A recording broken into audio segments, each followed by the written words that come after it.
Ronnie Celia and and and scene and scene. I was gonna say and Milo. and Milo. This is Milo. Milo.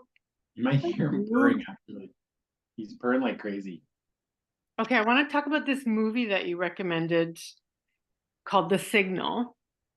And you saw it? I did. And you were like, it's a pretty decent, you weren't like, it's amazing. You've Yeah. gotta see this. You were like, it's a pretty decent sci-fi story, and you should check it out. So I watched it, and if you haven't seen this movie yet, we're going to be talking about everything in the movie. So if you Spoiler alerts. spoiler alerts like all through this. So my first thing is like, have you ever? I looked up the director William Eubank because I was like, yeah, who is this guy? Have you seen his other sci-fi films? Love, Underwater with Kristen, Lady Di. She played Lady Di. She Is she that Twilight. really tall lady? No, she played Lady No. Di in another movie. Oh, Twilight okay. movies. Twilight. Vampire Kristen Twilight. Stewart. Thank you. Kristen Stewart. You're welcome. She might be a Kirsten Stewart. Kristen. Anyway, No, I think it's Chris. Kristen. I need to throw this out there for qualification that I have not seen any of the Twilight movies, and Neither I have don't I. Neither have just I. But you knew who she was.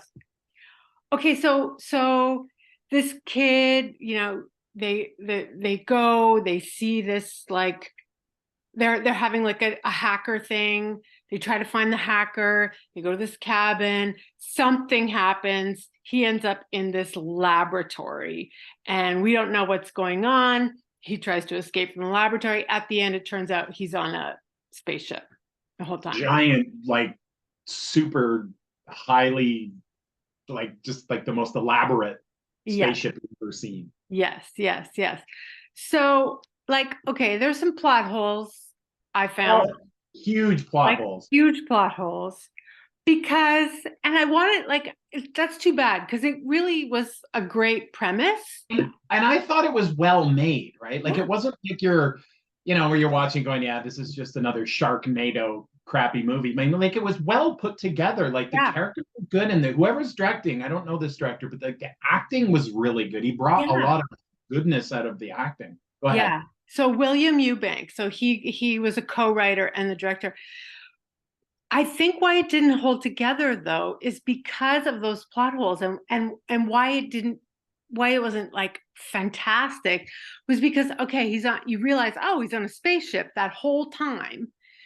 But then why were the aliens going through all the trouble of convincing him that he was in this lab and creating other characters?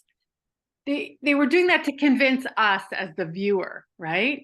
That's correct. And Yes, it then was. so we're convinced as a viewer, and then it doesn't at the end it's like, oh, but you have to convince us as the viewer and make it have sense in the movie. Yeah, I know it was a little bit of a oh, it was all a dream kind of a trope, movie Mm-hmm. trope at the very end. I thought, Mm-hmm. yeah, yeah. And this kid, Brenton Thwaites, I think he's like very movie star-ish. I looked him up because I He was may like, have a future. because he's extremely good looking, like Brad Pitt, gorgeous, and Yeah, like a pretty decent actor. I thought he did a great job. His friend too, who was not obviously not as the pretty boy like or anything like that, but I thought he did a great job too playing Yeah, the role. really interesting looking. I didn't look up his name, so sorry to the friend. So, but I want to talk the other. So now that we've kind of talked about that, like you end up, the movie takes us to it's you're on a spaceship, and not only that, but higher intelligences, or I don't even know if higher is the word, but other intelligences are active on Earth, creating situations, dreams, illusions, out of body experiences. We've been talking about this a little bit in our little show. And I keep coming back to this idea like, okay, if that's so, like, if that possibility exists, and suddenly one day the evidence happens, the evidence for other intelligences, like we get, it's like, oh my God, this is real. It's not just TV shows. How is that going to change reality? Like, It's going to depend on what it is we encounter. in your wildest imagination, though, could just go with me here. Okay. Well, I mean, there's do you know who Bill Watterson is? He's the cartoonist that made Calvin and Hobbes. And Yeah. there's this one panel that he drew of Calvin and Hobbes both looking at a tree stump, right? And it wasn't even like taken down nicely. It's all jagged and stuff. And he says, sometimes I think the surest sign that there's intelligence elsewhere in the universe is that none of it has tried to contact us. And it's so brilliant because it's so true. Like we are just an absolute dumpster fire as far as the species are concerned. So if there is intelligent life out there, which there's no reason why there shouldn't be, More given the intelligent size life. of the universe. Yeah, well, more intelligent. If they're watching us, they're like, oh, let's just keep our distance, right? Or they may have some sort of a prime directive. My guess is they've been here a long time and watching us. That's my wildest dreams, that they're Right. here and they are completely hands off, and we probably will never know. Yeah. Right. That's what I think. So does that mean the people who have had alien abduction experiences, do you believe them? I mean, that's like saying, do you believe the people that see Bigfoot? I don't know. What did you really see when did you see something? Like, I don't know. Every tiny little instance I would have a different opinion on. Right. These people that say, oh, I was taken to their ship and they remember no, I don't believe that. But people that say they've had these weird experiences, I mean, really, that's in the same category for me as people that claim they've had these weird supernatural experiences with ghosts or with other, afterlife type of stories, right? Yeah. So I mean, but yeah, I think probably most of them are they're either a crackpot or they're just looking for attention. But some of them people may have had experiences that with this, what you're talking about, your wildest imagination, which is they're already here, something's going on, and maybe there's been contact made. Maybe. Yeah, maybe. And I mean, they would rely on the fact that if they talked about it, they would come off as crazy. Yeah, right. There actually is a new show on Netflix. Damn, I should have looked it up before we were talking, because it's a series about like actual, scientists who are actually taking this seriously now. Like, it's time that we stopped putting it in the, X-Files and started going like, this if this is a possibility, like, don't you want to be the scientist who's on the cutting edge of discovering it, like Jodie Foster's character in Contact? Yeah. Like, I'm really serious about this and I'm serious about investigating it. And I just watched the clip, that this sort of trailer clip, and this one scientist was like, we're making the effort to try to discover.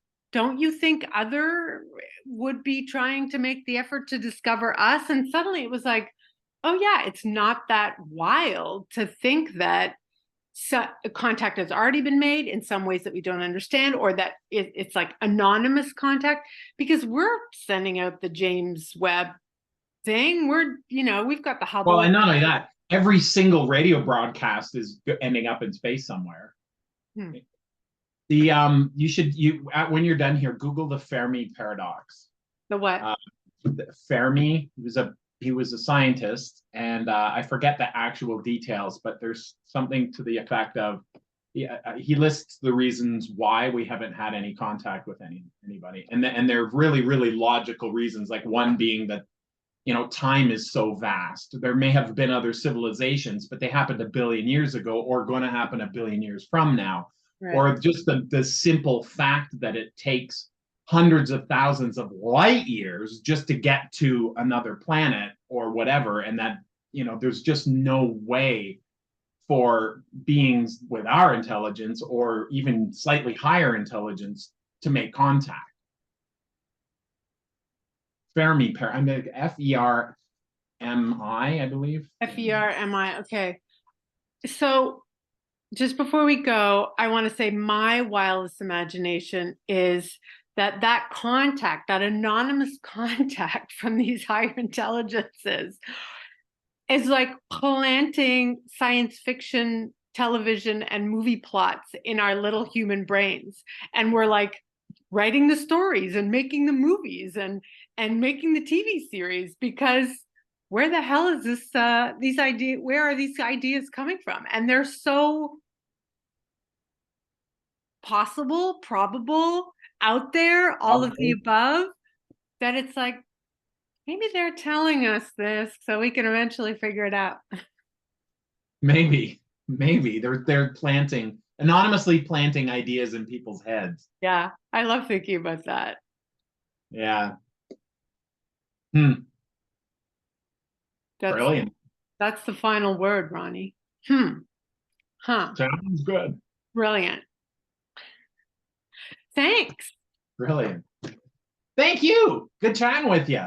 Good chatting with you. I'll see you next time. All right. Bye. Bye. Stop recording. There it is.